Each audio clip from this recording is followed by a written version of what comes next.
Hari ini kau tidak pahami. Bahkan kadang kita tidak mengerti. Tapi ayo, jejaknya Tuhan itu sempurna bagi hidup kita. Saya bukan hamba Tuhan yang ngomong tok. Saya itu mengikuti Tuhan, saudara. Seringkali buta, nggak tahu apa yang ada di depanku. Tapi ketika hari itu datang, saya nggak tahu arah mau kemana, saya nggak tahu masa depan saya mau bagaimana. Saya cuma bilang, aku percaya Tuhan. Bapak Ibu, janji Tuhan itu tidak pernah berubah. Ya, dan aku percaya sekalipun tidak melihat. Memang itu mudah dikatakan, tapi untuk dilakukan tidak gampang. Tapi siapa yang mau percaya walaupun tidak melihat? Ya, puji Tuhan. Ya, saya percaya semuanya itu dari hati yang keluar, saudara. Bapak Ibu, hari ini saya mau sampaikan tentang bagaimana kita ini bisa meraih janji Tuhan. Bagaimana kita bisa meraih firman Tuhan. Karena seperti tadi yang kita sudah imani bahwa janji Tuhan itu nggak berubah, firman Tuhan itu nggak berubah. Sekalipun dunia ini bergoncang, tapi firman Tuhan itu tinggal tetap. Saya mau kita semua lulus dalam ujian iman. Tadi saya di sana bercakap-cakap dengan adiknya Pastor Michael, yaitu Pastor Timothy. Dia masih muda tapi dipakai Tuhan.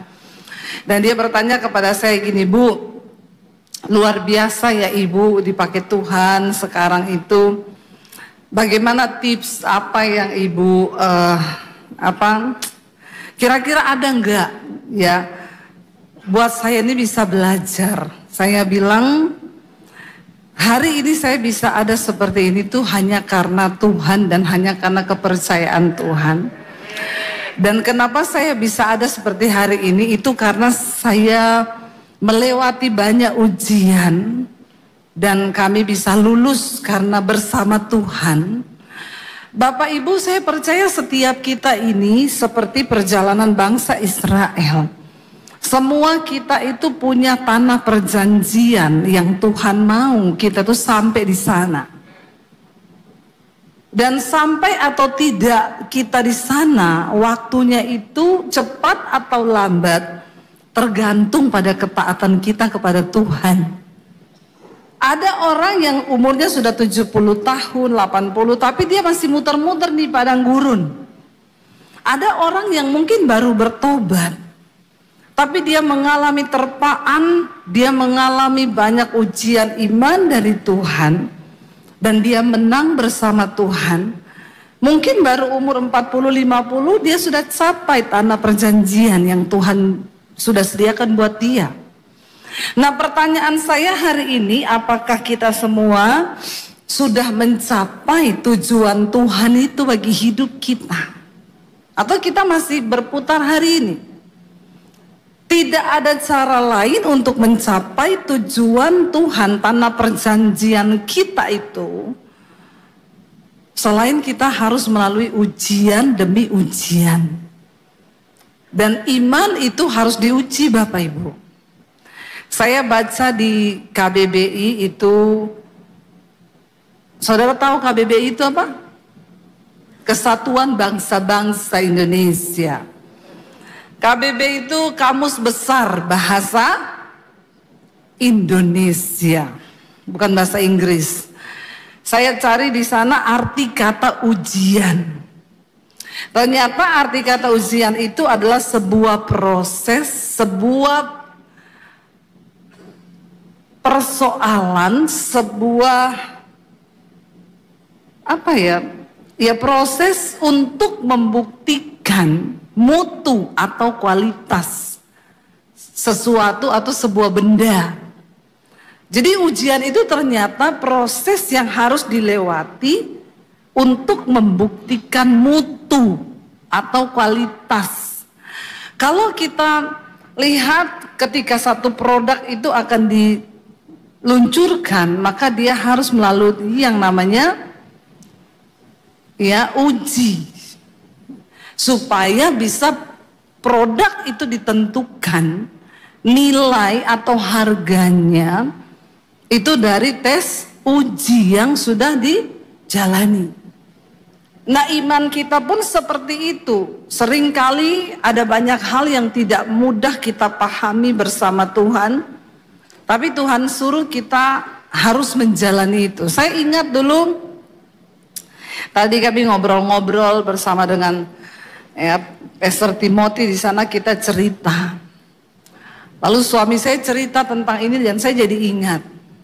Waktu kami datang di Jakarta, saudara, ketika Tuhan panggil kami dari Solo untuk pindah ke Jakarta. Memang waktu itu sulit bagi saya berkata iya sama Tuhan. Saya bilang tidak Tuhan, saya nggak mau. Pertama, karena di rekening saya tidak ada uang 1 M. Ya, jangan tertawa karena itu logika banget toh. Suruh pindah ke Jakarta dengan 3 anak yang masih sekolah kecil-kecil. Kalau saya punya uang, ya mainkan biar kita menangis bersama-sama. Karena ini kisah haru. Rambutnya mirip saya loh. Ya. Lalu saudara, saya bilang sama Tuhan, kalau ada uang 1 M, saya akan bilang, oke Tuhan, pindah kemana? Hari ini anak-anak saya angkut. Masalahnya jangankan 1 M, saudara. 10 juta enggak ada di rekening saya waktu itu. Dan saya mendengar panggilan Tuhan untuk pindah.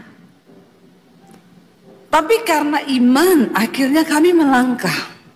Walaupun waktu itu anak-anak masih kami tinggal di Solo.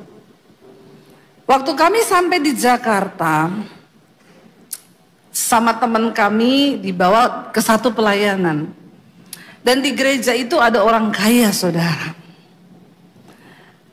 Kami masuk dalam pelayanan situ, saya dan suami dapat bulanan uang dari gereja itu.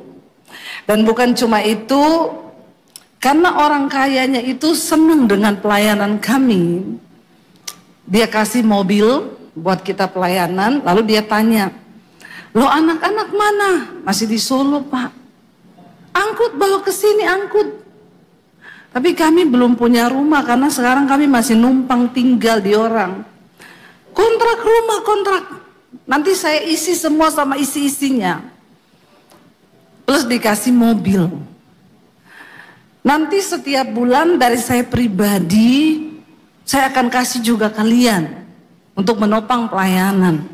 Dari gereja dapat, dari Bapak ini dapat. Singkat cerita, anak-anak kami bawa ke Jakarta. Sekolahnya semua diurus, dibayari. Rumah kontrakan dikasih, mobil dikasih, semua diisi. Lalu ketika itu mungkin kita bisa berkata, Tuhan luar biasa. Tuhan itu baik. Akhirnya kami melayani di situ. Tiba-tiba saya dipanggil sama Pak Gembala. Dia bilang gini, "Bu, mulai bulan depan ibu nggak usah khotbah lagi." Terus saya bilang, "Loh kenapa Pak? Saya nggak boleh khotbah." "Ya itu sudah saya punya keputusan. Pokoknya ibu nggak boleh khotbah." "Oh kalau gitu Pak, saya boleh terima jadwal pelayanan di luar?" "Nggak boleh. Ibu di sini pekerja. Jadi kerjaannya ibu ngetik aja di kantor karena ibu digaji di sini." "Pak, saya ini panggilannya pengkhotbah." "Saya nggak peduli. Kalau ibu mau taat sama saya." Saat itu saya berkecamuk, saudara, di hati.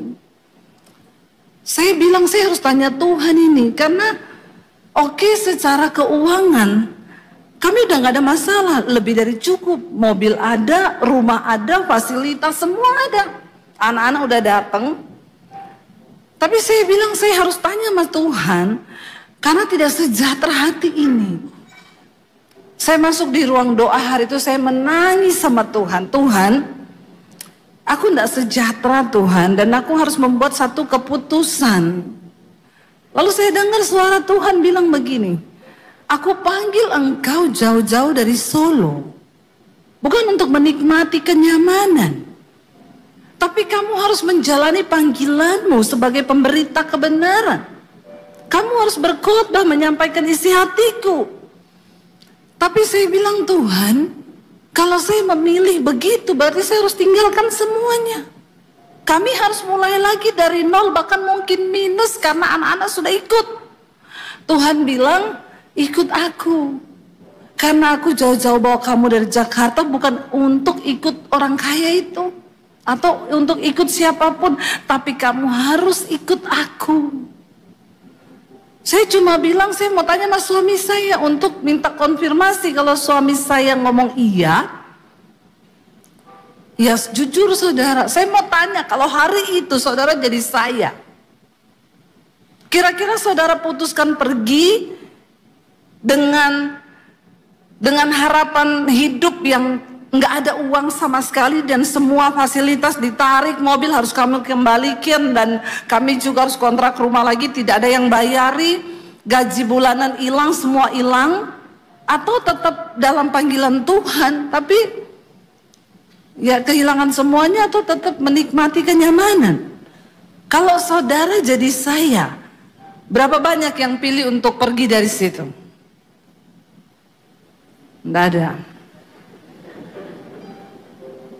Berapa banyak yang memilih untuk tetap tinggal? Beberapa orang yang jujur, yang bingung angkat kaki saja.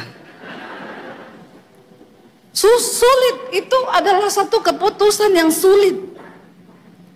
Tapi saya tanya sama suami saya bilang, saya berdoa, saya dengar suara Tuhan. Tuhan bilang kita harus tinggalkan semua.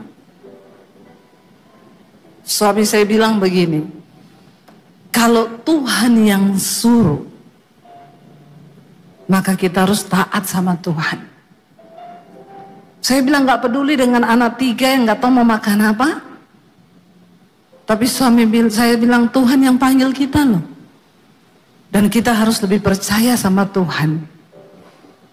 Dan kami putuskan untuk keluar dari tempat itu saudara.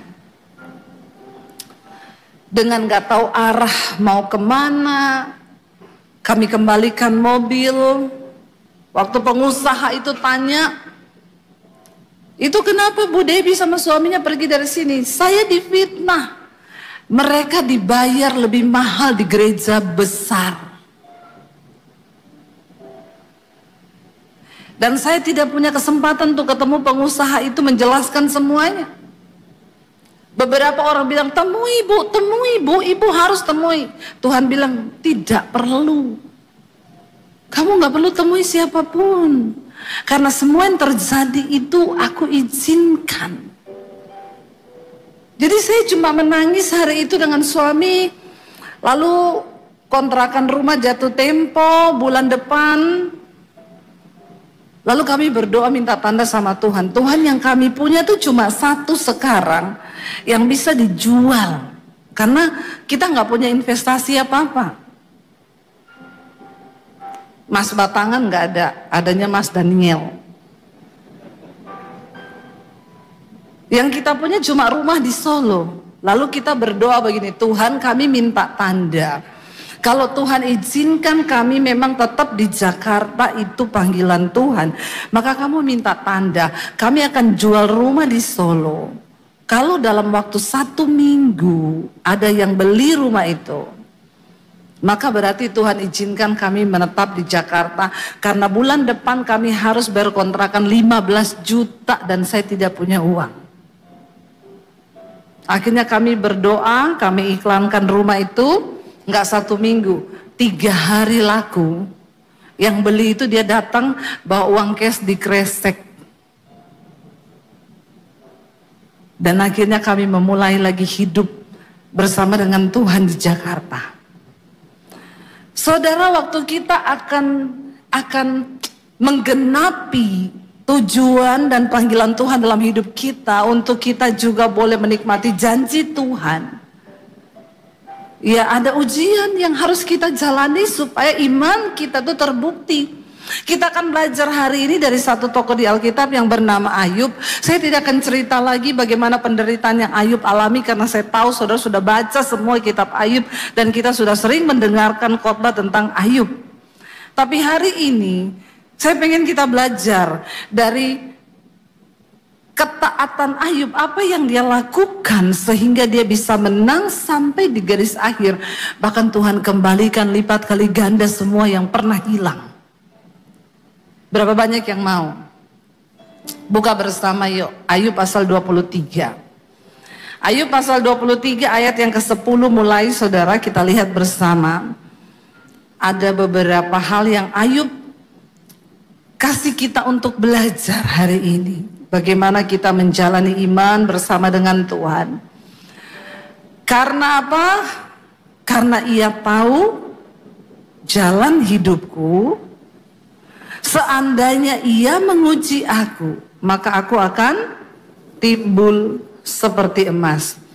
Waktu kita lagi diuji, waktu kita lagi nggak tahu jalan apa, waktu kita tidak tahu arah mana yang akan kita ambil, waktu kita bahkan tidak mengerti dengan keputusan Tuhan. Saat itu saya benar-benar tidak mengerti. Saya pikir Tuhan, saya sudah sampai di tujuan Tuhan. Udah enak semuanya. Udah dikasih rumah, dikasih mobil, dikasih uang, persembahan lebih. Kan rasanya sudah sampai. Tapi Tuhan bilang belum. Aku uji lagi, kamu tinggalkan semua itu. Dan mulai belajar dengan iman kepada Tuhan dari nol. Saudara, waktu kita sedang tidak mengerti apa yang terjadi, lebih baik kita tidak mengerti tapi tetap percaya sama Tuhan. Nggak usah banyak bertanya, karena ayat ini berkata, sebab Tuhan tahu jalan hidup kita. Dia tahu jalan hidup kita. Dia yang lebih tahu bahkan dari diri kita sendiri. Makanya ketika kita harus percaya bahwa Tuhan itu tahu, diam, tidak usah banyak bicara waktu engkau sedang diuji. Sebab Tuhan Maha tahu, makanya kita dilarang sok. Bilang kanan kirimu, dilarang sok tahu. Jangan sok tahu. Waktu kita sok tahu malah jadi salah, saudara. Karena ia tahu jalan hidupku, makanya ketika ia menguji aku ini akan keluar seperti emas. Hari ini yang harus kita lakukan hanyalah percaya bahwa Tuhan tuh udah tahu. Dan dia Maha tahu. Dan bagian kita cuma bilang, Tuhan, waktu engkau menguji aku mau keluar seperti emas yang dimurnikan di dalam dapur api. Dan aku akan buktikan bahwa aku tetap iman, percayaku kepada Tuhan. Katakan, kita harus diuji, baru kita bisa mencapai tanah perjanjian yang Tuhan sediakan bagi saudara dan saya. Seringkali bahkan kita tidak mengerti waktu kita pengen cari tahu. Kita tidak akan pernah bisa mengerti, saudara.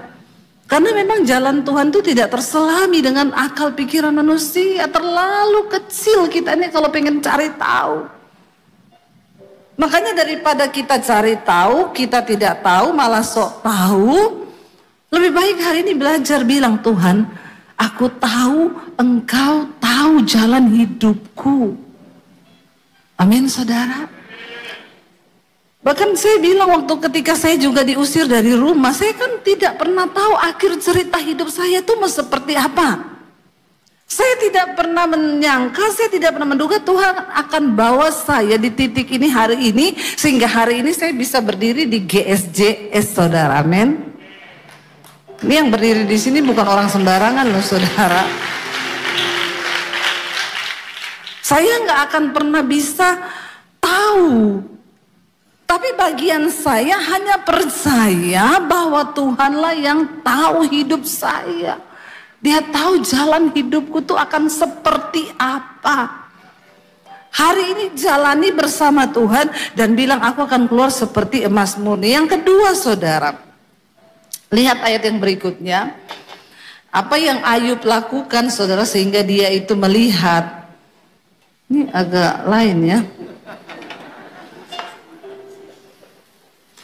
Dikatakan di sana bahwa kakiku tetap mengikuti jejaknya, aku menuruti jalannya dan tidak menyimpang. Kakiku itu mengikuti jejak Tuhan. Saya mau tanya, mungkin saudara bertanya, mengikuti jejak Tuhan itu seperti apa, Bu? Gitu loh, nggak bisa kebayang mengikuti jejak Tuhan tuh kayak apa. Aku mengikuti jejak Tuhan dan aku nggak mau menyimpang. Di dalam hidup ini ada begitu banyak hal yang harus kita pilih, ada begitu banyak jalan yang harus kita pilih, tapi percayalah hanya waktu kita mengikuti jejaknya Tuhan, maka itu yang paling luar biasa. Saya dulu pernah dapat satu penglihatan ketika di kota Solo saya berdoa. Di situ saya harus memutuskan satu pergumulan yang cukup berat.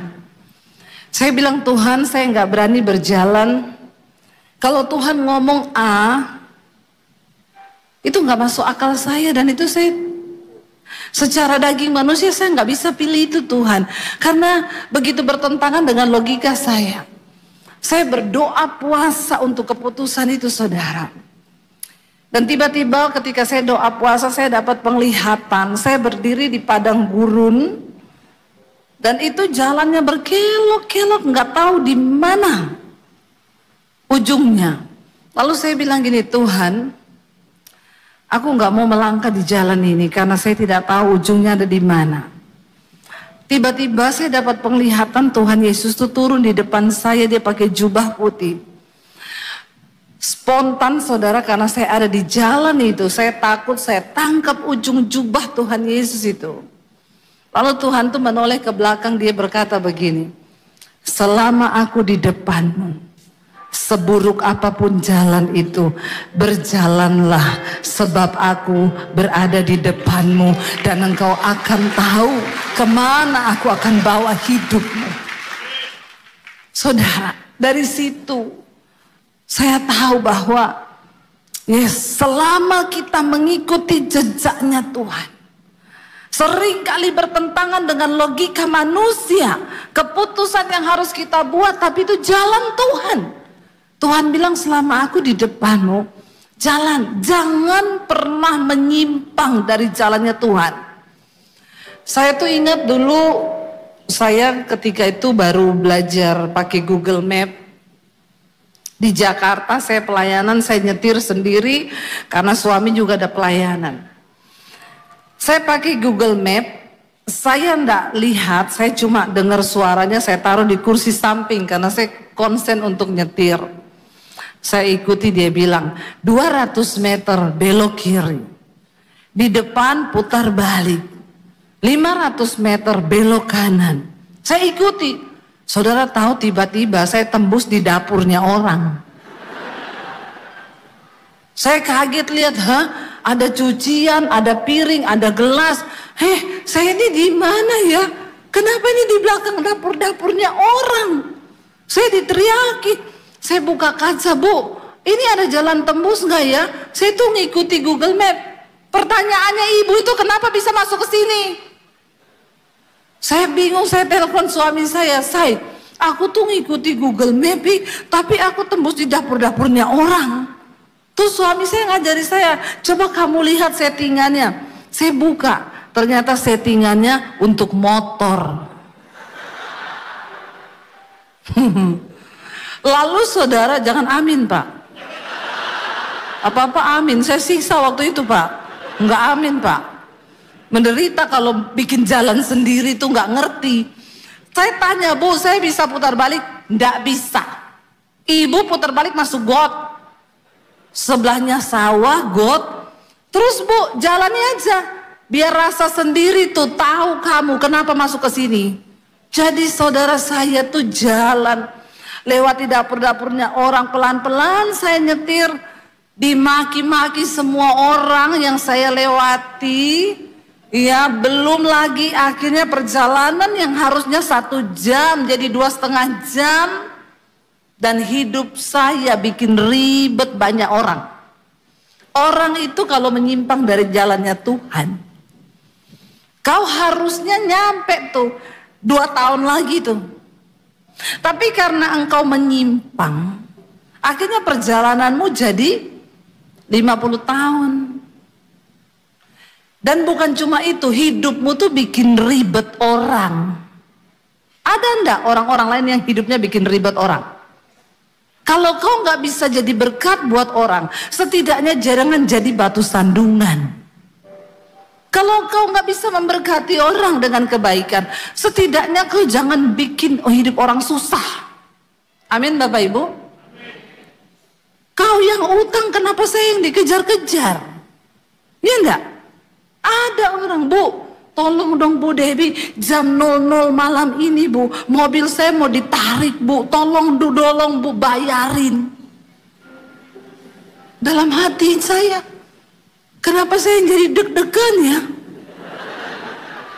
Padahal mobilnya yang mau ditarik. Saya nggak bisa tidur, saudara. Suami saya bilang, biarin aja itu tiap hari pinjam-pinjam. Nggak bisa tidur saya. Akhirnya tengah malam saya transfer juga. Karena saya deg-degan. Orang itu kalau hidupnya menyimpang dari kebenaran, saudara perhatikanlah, kalau anakmu hidupnya menyimpang dari kebenaran, yang jadi deg-degan tuh kau. Ya enggak? Hari ini kau enggak pahami. Bahkan kadang kita tidak mengerti. Tapi ayo, jejaknya Tuhan itu sempurna bagi hidup kita. Saya bukan hamba Tuhan yang ngomong tok. Saya itu mengikuti Tuhan, saudara. Seringkali buta, nggak tahu apa yang ada di depanku. Tapi ketika hari itu datang, saya nggak tahu arah mau kemana. Saya nggak tahu masa depan saya mau bagaimana. Saya cuma bilang, aku percaya Tuhan. Janjimu itu ya dan amin. Dan satu saat saya pasti akan melihat itu digenapi di hidupku Tuhan.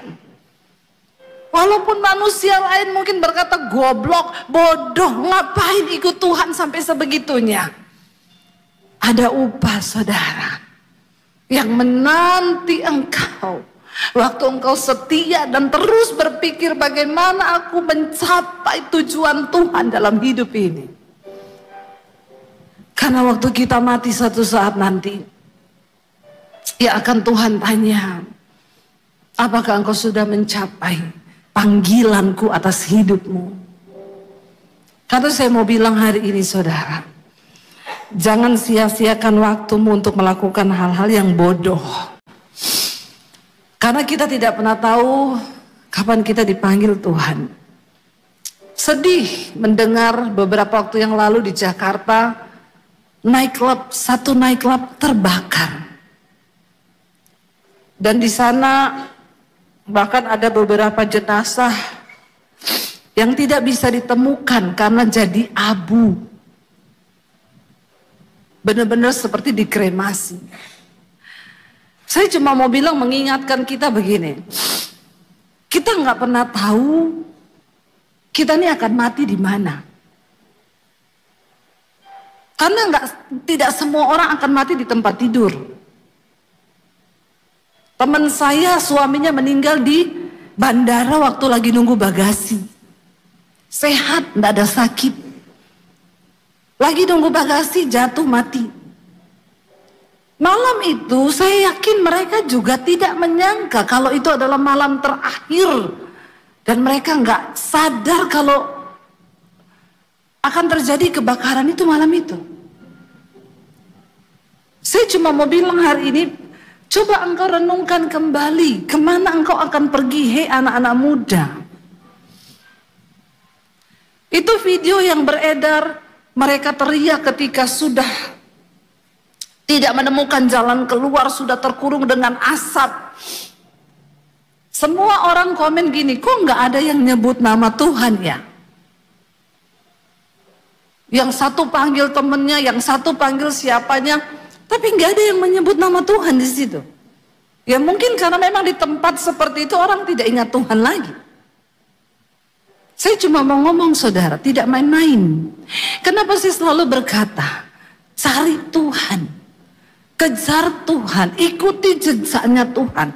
Kalaupun kita mati hari ini, tapi kita mengikuti jejaknya Tuhan, itu kita dapat jaminan hidup yang kekal. Amin saudara. Bukan soal matinya kapan, tapi pastikan langkahmu itu ada di dalam jejaknya Tuhan. Kalau mati seperti itu saudara, bahkan kabarnya ada seorang suami yang mati di situ, dia izin malam itu sama istrinya mau lembur.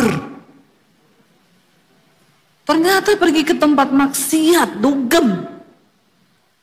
Yang suka-suka dugem di sini bertobat saudara, bertobat. Ya, dugem tuh dunia gemetar. Gemetar-gemetar di situ. Apa yang kita cari di dunia ini coba?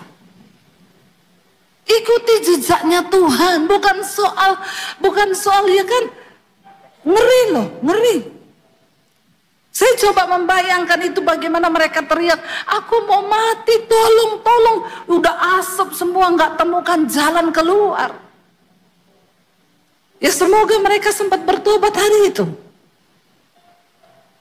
Coba kita renungkan di mana tempat terakhir kita mati. Tuhan panggil kita di mana. Ini penting karena kita semua nggak akan pernah tahu itu. Tapi pastikan hari ini kau terus jalan hidupmu itu ngikuti jejaknya Tuhan. Amin saudara. Dan tidak akan pernah ada penyesalan waktu kita ini terus hidup mengikuti jejak Tuhan dalam hidup kita. Anak-anak muda, pikirkan baik-baik. Ikuti jejak Tuhan. Jangan kau pakai pikiranmu sendiri. Mulai tanya, aku ini Tuhan mau ikuti yang siapa? Karena kita ini sering salah pilihan. Saya dulu salah pilih saudara. Waktu SMA saya sekolah dulu saya ambil jurusan IPA. Setelah kesininya ujiannya ekonomi terus.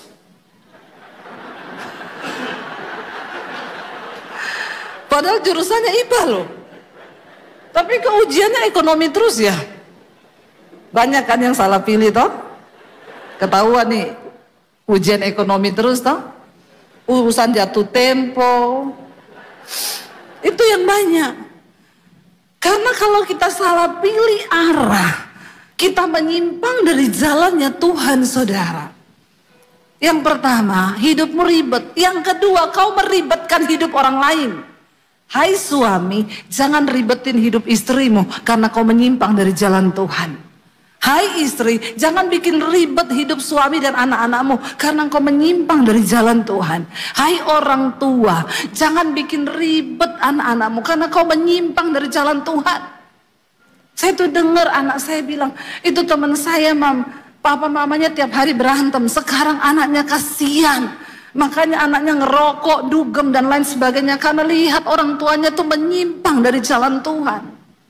Ayo kita kembali sama Tuhan, ikuti jejaknya Tuhan. Lalu dikatakan di sini saudara yang berikutnya, ini waktunya kok sudah mau habis ya, itu jam rusak itu.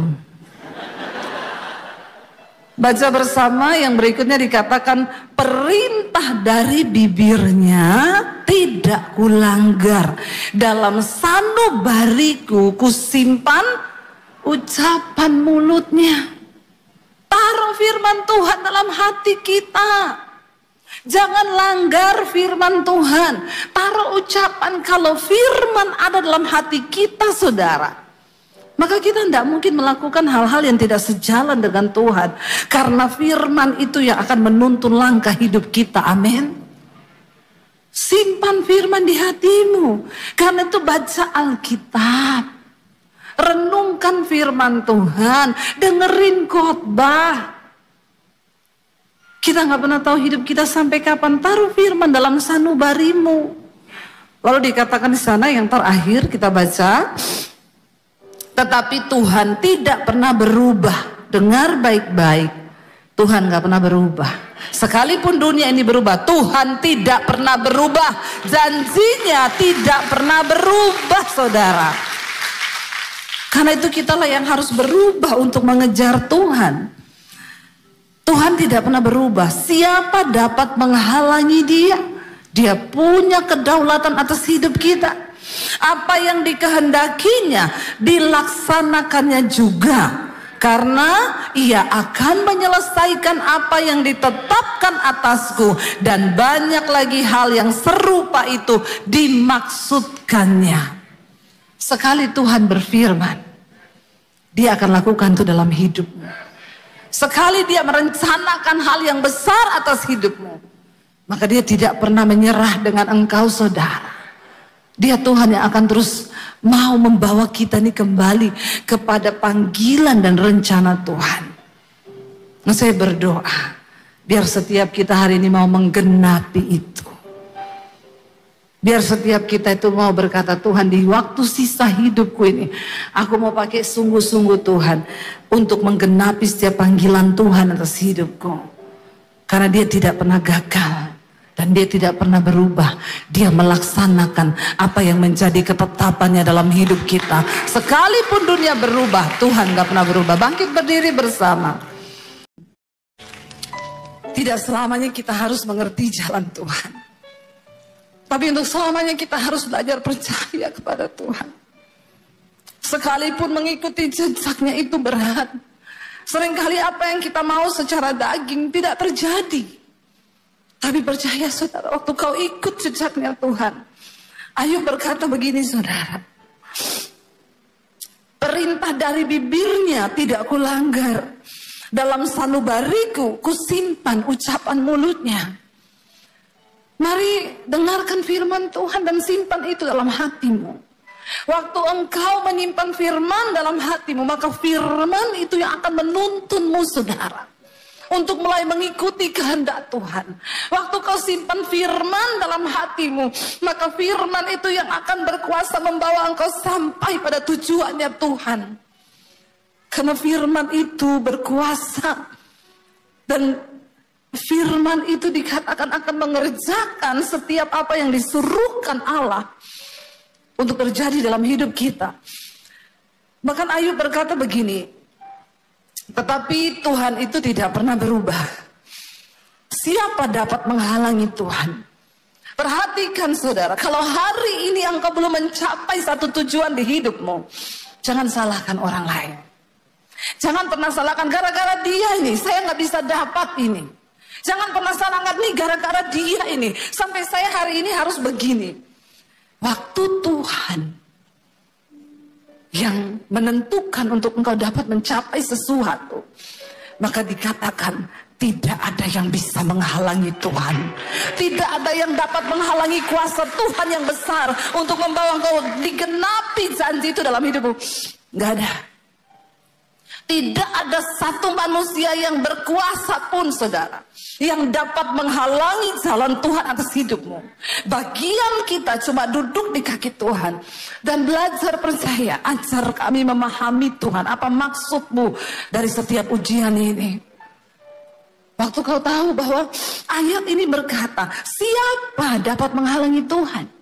Karena itu saya selalu belajar untuk menerima bahwa kenyataan apapun yang kita hadapi hari ini itu seizin Tuhan. Dia tidak pernah terlalu cepat. Tuhan gak pernah buru-buru, saudara. Walaupun kita udah gebelet banget pengen dapetin itu, tapi Tuhan bilang tunggu. Kalau aku belum berkata, itu gak akan terjadi. Waktu kita mengerti cara Tuhan ini, kita nggak mudah menyalahkan orang lain gara-gara dia itu. Sampai saya nggak bisa begini, gara-gara dia itu stop. Karena Tuhan, kalau dia sudah menetapkan sesuatu, ayat ini berkata, tidak ada satu pun yang dapat menghalangi Tuhan. Tidak ada satu kuasa pun yang dapat menghalangi kehendak Tuhan terjadi. Apa yang dikehendakinya, perhatikan. Ayat ini berkata begini, saudara. Baca bersama. Apa yang dikehendakinya dilaksanakan juga. Karena apa? Ia akan menyelesaikan apa yang ditetapkan atasku, dan banyak lagi hal yang serupa yang dimaksudkannya. Tuhan akan melaksanakan ketetapannya atas hidup kita. Hari ini bagian kita berkata, Tuhan, tuntun aku berjalan di dalam jejak-Mu. Hari ini banyak hal yang tidak kami mengerti. Waktu-waktu ke depan mungkin masa yang suram, kekelaman. Tapi waktu engkau datang dan berkata pada Tuhan, Aku mau Tuhan ajar kami memahami semua rencana-Mu atas hidup kami. Maka Dia Tuhan yang turut bekerja mendatangkan kebaikan atas hidup kita. Bangkit berdiri bersama saudara. Angkat hatimu pada Tuhan. Serahkan hidupmu kepada Tuhan malam ini. Ini adalah titik balik. Bilang, Tuhan, biar malam ini menjadi titik balik hidupku kepada Tuhan. Kami datang, Tuhan, memberi hidup kami kepadamu, Bapa. Bahwa lidah kami hanya memuji. Yes, Tuhan.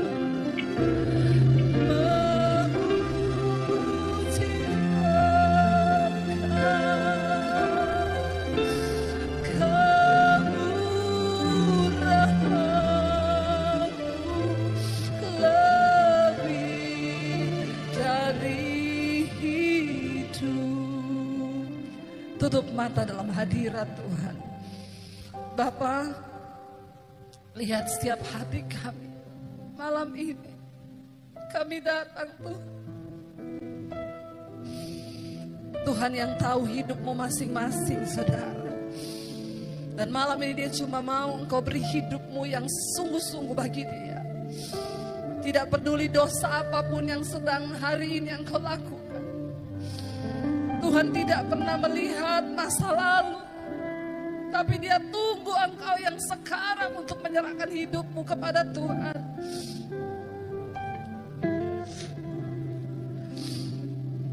Ini hidup kami, Tuhan Yesus. Berapa banyak di antara saudara yang mau sungguh-sungguh menyerahkan hidupmu pada Tuhan? Angkat tanganmu di tempatmu, saya akan berdoa. Tuhan, Engkau melihat setiap tangan kami yang terangkat kepadamu, Tuhan. Ini kami di atas kota Palangkaraya ini, Tuhan. Kami datang menyerahkan hidup kami kepada Tuhan. Biar kemurahan-Mu nyata di hidup kami, Bapa. Ya Yesus, kami tahu malam hari ini surga bersorak-sorai melihat setiap anak-anak-Mu datang menyerahkan hidup mereka kepada Tuhan. Jesus, sebab tidak ada persembahan yang menyenangkan hati Tuhan selain persembahan hidup yang kudus dan yang berkenan kepada Allah.